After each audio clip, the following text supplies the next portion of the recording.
In the quiet town of Ocklawaha, Florida, March 2023 began like any other month, with the promise of spring in the air. But this tranquility was about to be shattered, replaced by a nightmare that would grip the community in fear and sorrow. At the center of this unfolding tragedy was a name that would soon become synonymous with unimaginable horror: Christopher Atkins, 12 years old. That's right, you heard me correctly, just a kid. But Christopher wasn't playing Little League or struggling with homework. Instead, he was allegedly running with a dangerous crowd, a group of teenagers involved in a string of car burglaries and petty thefts. These weren't just harmless pranks. These were serious crimes that were already impacting the lives of Ocklawaha residents. Alongside Christopher were two older teens, Robert Robinson, a 17-year-old with a documented history of theft, and Taj Bruton, a 16-year-old whom prosecutors would later identify as the ringleader, the calculated orchestrator of the events to come.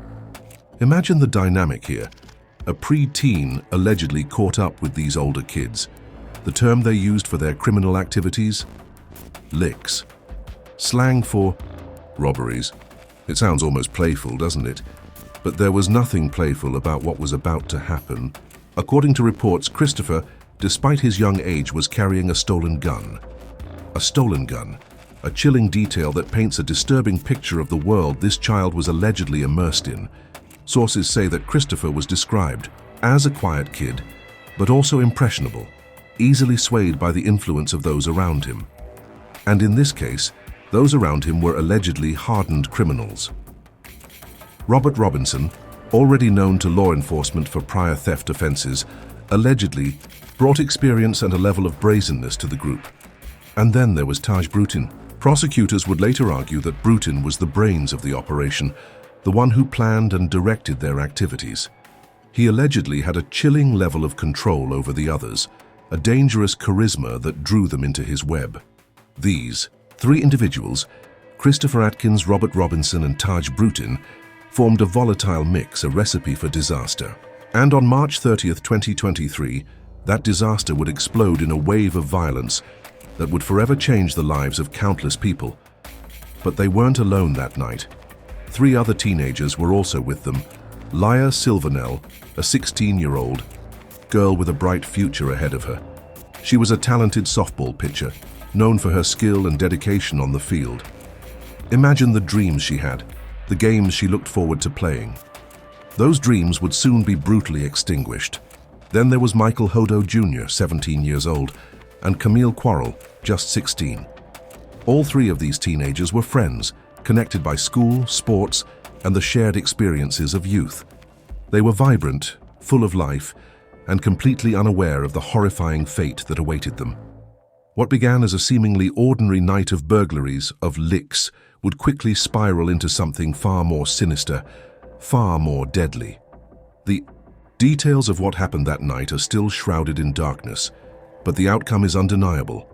The lives of Laya Silvernell, Michael Hodo Jr., and Camille Quarrel were brutally cut short. The discovery of their bodies sent shockwaves through Ocklawaha. The first victim, Laya Silvernell, was found near Forest Lakes Park, suffering from a gunshot wound to the head. She was barely alive when authorities arrived, and she succumbed to her injuries shortly after. The following morning, the body of Michael Hodo Jr. was discovered on the side of the road, just a half-mile away from where Laya had been found. He too had been shot in the head. The sheer brutality of these crimes was enough to terrify any community, but the horror didn't end there. On April 1st, just 2 days later, deputies located Laya's car abandoned and partially submerged in a pond, about 9 miles from where she was found. And inside the trunk of that car, they made a gruesome discovery: the body of Camille Quarrel. She had been shot twice. 3 young lives extinguished in a senseless act of violence. The town of Ocklawaha was in mourning, grappling with the enormity of the tragedy. How could something like this happen?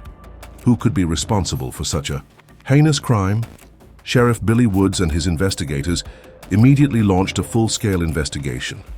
The pressure was immense. The community demanded answers, demanded justice for these 3 young victims.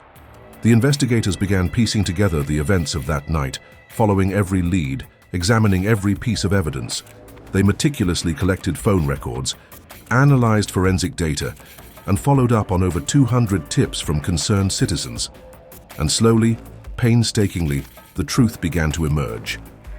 The evidence pointed to one chilling conclusion. Christopher Atkins, Robert Robinson, and Taj Bruton were allegedly responsible for the murders of Lia Silvernell, Michael Hodo Jr., and Camille Quarrel. The motive? According to investigators, the trio turned on their friends. Yes, you heard that right, turned on their friends, in a chilling execution-style betrayal. The details of why remain murky even to this day, but the prosecution alleged that there was infighting, and the victims knew too much. They were expendable. The details are gut-wrenching. A stolen gun was linked to the shootings. That was a start, but the real break in the case came during the interrogation of Christopher Atkins. Remember, he was only 12 years old. But in that interrogation room, Christopher allegedly made a shocking claim. He told investigators that Taj Bruton had forced him to shoot one of the victims, threatening his family if he refused. These words ignited a firestorm. Was Christopher Atkins a scared kid, acting under duress, a victim himself? Or was he a cold-blooded killer, complicit in these heinous crimes? The question hung heavy in the air, dividing the community and fueling intense debate. According to the arrest report, Christopher allegedly told investigators that they picked up Taj Bruton, who was wearing a ski mask. A ski mask. Think about that. The premeditation of that act is chilling.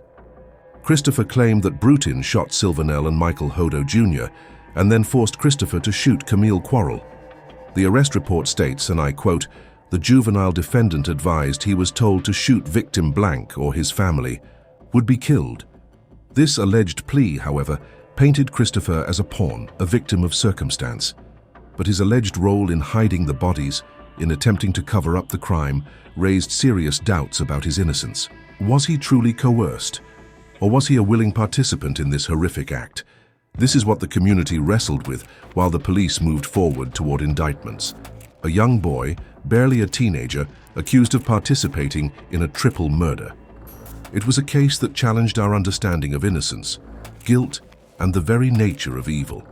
The question on everyone's mind: how could a 12-year-old be capable of such violence?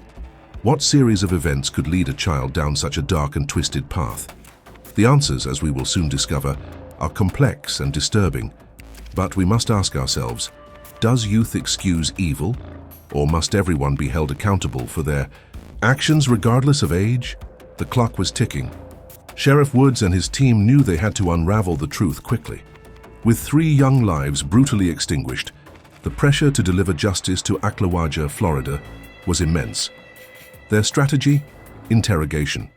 Old-fashioned, painstaking interrogation, combined with the cold, hard facts gleaned from forensics and phone records. First up, Christopher Atkins. Just 12 years old, a child, but a child allegedly involved in a triple murder. The interrogation room was sterile, the atmosphere heavy. Atkins, small and seemingly fragile, sat across from seasoned detectives. He initially clammed up, fear etched on his face. But the detectives, knowing the stakes, pressed him. They presented him with the evidence, the phone records placing him at the scenes, the recovered weapon, the eyewitness accounts, though fragmented and unreliable as they were. Slowly, cracks began to appear in Atkins's facade. He started talking tentatively at first, then with increasing urgency. He painted a picture of Taj Bruton, the 16-year-old, as the ringleader, the puppet master. Bruton, he claimed, had orchestrated the entire night of burglaries, the licks as they called them. And when things went sideways, when the decision was made to eliminate witnesses, it was Bruton who gave the orders. Atkins's story was chilling. He alleged that Bruton had forced him to shoot Camille Quarrel. He claimed Bruton threatened to harm his family if he refused. "He said he'd kill my mama," Atkins reportedly sobbed during the interrogation, according to leaked police documents. "He said he'd kill my little sister." The detectives listened intently, their faces impassive. They knew Atkins could be lying, manipulating them. But his fear seemed genuine, palpable. Still, they couldn't take his claims at face value. They needed corroboration. Next up, Robert Robinson, the 17-year-old. Robinson presented a stark contrast to Atkins. He was older, more hardened, more streetwise. He denied everything at first, playing dumb, claiming he was nowhere near the crime scenes, but the evidence against him was overwhelming. The phone records placed him with Atkins and Bruton throughout the night. Forensics linked him to the stolen car used to transport Camille's body. And witnesses, though hesitant to come forward, identified him as being present during the burglaries. As the interrogation wore on, Robinson's story began to unravel. He admitted to being present during the burglaries, but claimed he had no knowledge of the murders. He said he left Atkins and Bruton before anything happened. A convenient story, but one that strained credulity. The detectives didn't buy it. Meanwhile, the investigation was zeroing in on Taj Bruton. Bruton, described by prosecutors as the orchestrator of the crimes, was proving to be the most elusive of the three. He lawyered up immediately, refusing to speak to investigators, but the evidence against him was mounting. Witnesses placed him at the scenes. His fingerprints were found on the stolen car, and most damningly, Atkins implicated him directly in the murders, claiming he was the one who gave the orders and even pulled the trigger in at least 2 of the killings. With the interrogations complete and the evidence compiled, the state attorney's office prepared to move forward. In May 2023, a grand jury handed down indictments that sent shockwaves through the community. Robert Robinson and Taj Bruton were indicted on 3 counts of first-degree murder each, along with charges of robbery, carjacking, and tampering with evidence. These were serious charges, carrying the potential for life imprisonment or even the death penalty. But the most shocking indictment was that of Christopher Atkins. Despite being only 12 years old, he was charged as an adult with 1 count of murder, robbery, and tampering with evidence. The decision to charge Atkins as an adult sparked outrage and debate across the nation. Some argued that he was a child, a victim of circumstance, manipulated by older, more experienced criminals. They pointed to his age, his apparent fear of Bruton, and his claim that he was forced to participate in the murders. Others argued that his actions, regardless of his age, were unforgivable. They pointed to his role in hiding the bodies, his apparent lack of remorse, and the fact that he willingly participated in the burglaries that led to the murders. The legal community was divided. Some legal experts argued that charging a 12-year-old as an adult was cruel and unusual punishment, a violation of his constitutional rights. Others argued that the severity of the crimes warranted the charges, regardless of the perpetrator's age. The case quickly became a national sensation, dominating headlines and sparking heated debates on social media. The hashtag Justice for Layla, Justice for Michael, and Justice for Camille trended for weeks, as people from across the country weighed in on the case. As the case moved towards trial, the prosecution and defense teams began exploring possible plea deals. The state attorney's office, mindful of the complexities of the case and the potential for a lengthy and costly trial, was open to negotiation. In April 2025, almost 2 years after the murders, Christopher Atkins, now 14, reached a plea agreement with the prosecution. In exchange for pleading guilty to 1 count of second-degree murder and agreeing to testify against Robinson and Bruton, the prosecution would recommend a sentence of 40 years in prison with a review after 25 years. The plea deal was met with mixed reactions. Some saw it as a just outcome, a way to hold Atkins accountable for his actions while also recognizing his age and potential for rehabilitation. Others saw it as a betrayal of the victims, a slap on the wrist for a child who had committed heinous crimes. The victims' families were particularly outraged. They felt that Atkins was getting off too easy, that he deserved to spend the rest of his life in prison.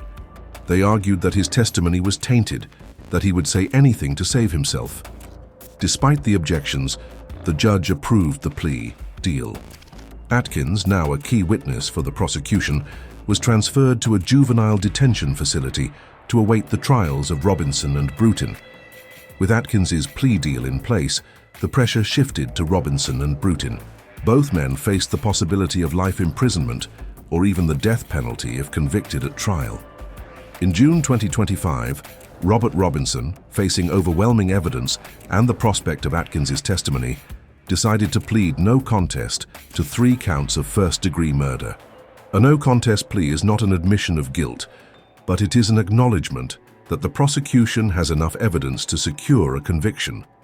The judge accepted Robinson's plea and scheduled a sentencing hearing. With Robinson's fate sealed, all eyes turned to Taj Brutin, the alleged mastermind behind the murders. Brutin, still maintaining his innocence, refused to accept a plea deal. He insisted on going to trial, confident that he could convince a jury that he was not responsible for the deaths of Layla Silvernell, Michael Hodo Jr., and Camille Quarrel. The stage was set for a high-stakes trial, one that promised to reveal the full horrifying details of the triple murder that had rocked Aklawaja to its core. But then, just weeks before the trial was scheduled to begin, a stunning development occurred. Taj Brutin, after months of denying any involvement in the murders, suddenly changed his mind. He informed his attorney that he wanted to plead guilty. The pie. News sent shockwaves through the courtroom. Why had Brutin changed his mind? Was he finally ready to accept responsibility for his actions, or was he simply trying to avoid the possibility of a harsher sentence at trial? Whatever his reasons, the fact remained that Taj Brutin, the alleged orchestrator of the triple murder, was now pleading guilty. The plea deals were in place. The stage was set for sentencing. What would the judge decide? The community held its breath, waiting for justice to be served.